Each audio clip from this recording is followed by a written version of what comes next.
حیران کن بات یہ ہے، تجزیہ کیجئے، آپ سے غلط بیانی، میں ویسے ہی غلط بیانی نہیں کرتا، تو آپ میرے اتنے قریبی اور محبوب ہیں، میں نے آپ سے جھوٹ کیوں بولنا ہے؟ یہ بیماری، اس کی شرح اموات صرف 3% ہے۔ اللہ کی قسم، جائیے اٹھائیے، یعنی 100 میں سے 3 بندے، 100 بندے کو بیماری لگ جائے، اس میں سے صرف 3 بندے مرتے ہیں، باقی 97 بندے خود بخود ٹھیک ہو جاتے ہیں۔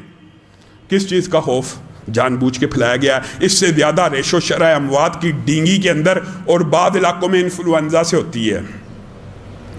یہ وائرس کے اوپر اتنا یقین، یہ وائرس کے اوپر اتنا اعتماد، میرا جسم میری مرضی والے کو، جب ہم پڑھ قرآن یہ بات کہتے تھے وَقَرْنَ فِي بُيُوتِكُنَّ، اپنے گھروں میں قرار پکڑو، اللہ کی بات نہیں ماننی، اللہ کی بات اللہ کی کیوں ماننی ہے؟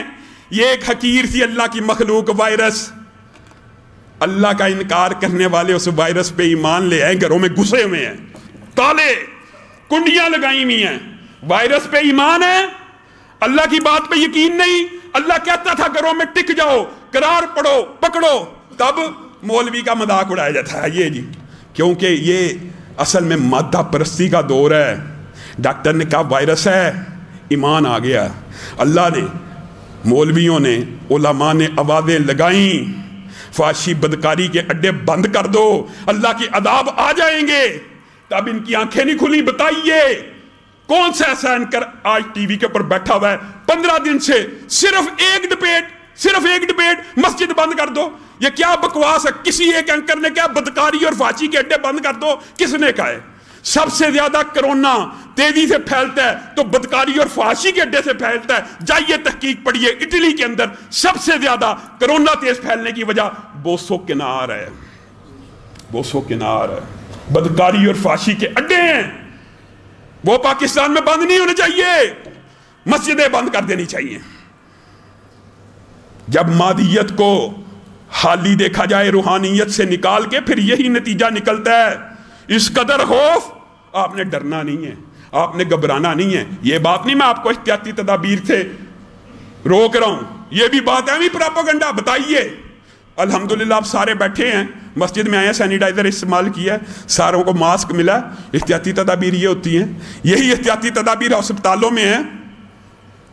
عجیب و غریب فلسفہ، عجیب و غریب فلسفہ ہے پاکستان کے اندر۔ افسوس کی بات یہ ہے، میرا حنفی بھائیوں سے بھی ایک گلہ ہے، آپ نے پہلے ہی فتوے دیے ہوئے ہیں کہ 50% ملک میں تعداد عورتوں کی، عورتیں مسجد میں نہ آئیں، اس کا مطلب ہے 50% آبادی تو مسجد میں آتی نہیں، اور باقی مردوں میں سے کتنے فیصد مسجدوں میں آتے ہیں؟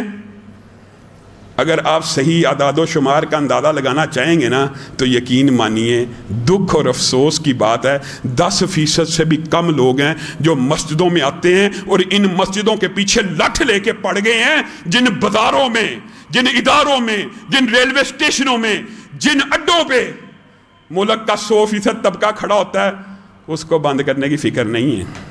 صرف مسجد کے خلاف پروپیگنڈا، صرف الہاد کی سوچ۔ الم تر کیف فعل ربک باصحاب الفیل، اللہ نے، ہم جب یہ پڑھتے تھے آتا تھا دل میں یہ بات، اللہ نے کیسی چھوٹی چھوٹی کنکریوں سے اتنے بڑے ہاتھی کیسے برج الٹائے ہوں گے۔ آج نظر نہ آنے والی مخلوق کے ذریعے امریکہ، اٹلی اور چائنا کی بربادی دیکھ کر اللہ پہ ایمان بڑھ جاتا ہے، اور بعض بدبختوں کا وائرس کے اوپر ایمان بڑھ جاتا ہے۔ اللہ پہ ایمان بڑھنا چاہیے۔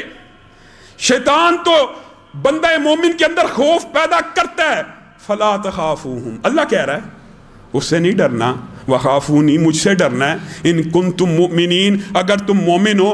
اللہ کی قسم حق رب کا تھا، رب کا یہ حق ہے، اس سے ایسے ڈرا جائے۔ کیسے ڈرنا چاہیے ایمانداری سے بتائیے؟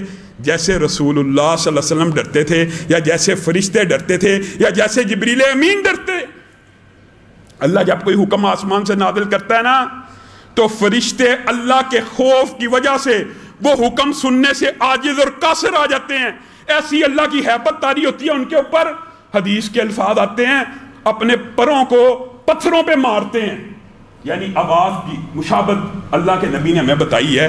اپنے پروں کو جب پھڑپھڑاتے ہیں نا، ان پروں میں سے ایسی آواز آتی ہے، اگر تم کوئی بڑی زنجیر کسی پتھر کے اوپر مارو نا، آواز آتی ہے نا، زنجیر اگر پتھر پہ ماری جائے، جس طرح وہ آواز ہے نا فرشتوں کے پروں کی گھبراہٹ اور خوف کی وجہ سے ایسی آواز نکلتی ہے، اللہ کے خوف کی وجہ سے. جو اللہ کی نافرمانی کرتے ہی نہیں وہ اللہ سے ایسے ڈرتے ہیں. بتائیے جبریل امین سے بڑا رسول پیغمبر فرشتہ کوئی ہو سکتا ہے؟ اور بعد میں یہ فرشتے آپس میں پتہ کیا کہتے ہیں؟ اللہ نے کیا کہا تھا، اللہ نے کیا کہا تھا. خوف اتنا ہوتا ہے کہ سمجھ نہیں پاتے، ایک دوسرے سے کنفرم کرتے ہیں کیا آرڈر آیا ہے. ابوبکر بیٹا پنکھا چلائیں. اللہ سے کنفرم کرتے ہیں اللہ نے کیا آرڈر دیا، فرشتوں سے کنفرم کرتے ہیں. اور جبریل امین کے بارے میں صحیح حدیث، حیران رہ جائیں گے، رب کا خوف ایسا ہونا چاہیے تھا. کیا حدیث ہے، سنی ہوئی ہے نا. اللہ رب العزت جب جبریل امین کو ابھی کوئی حکم نہیں دیتے، ابھی حکم نہیں دیا، کیا کہتے ہیں؟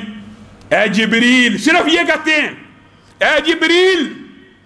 تو جبریل اللہ کی آواز سن کے، اللہ کی ندا اور پکار سن کر اتنا اللہ کا خوف محسوس کرتے ہیں کہ ان کے وہ 700 پر، جن میں سے ایک پر زمین و آسمان کی مسافت سے بھی بڑا ہے، وہ 700 پروں والا جبریل امین صرف یہ لفظ سنتا ہے اے جبریل، تو ان کے پر خوف خدا کی وجہ سے سکڑنا شروع ہو جاتے ہیں. اتنے سکڑتے ہیں کہ بوری کے ایک ٹکڑے کے برابر رہ جاتے ہیں.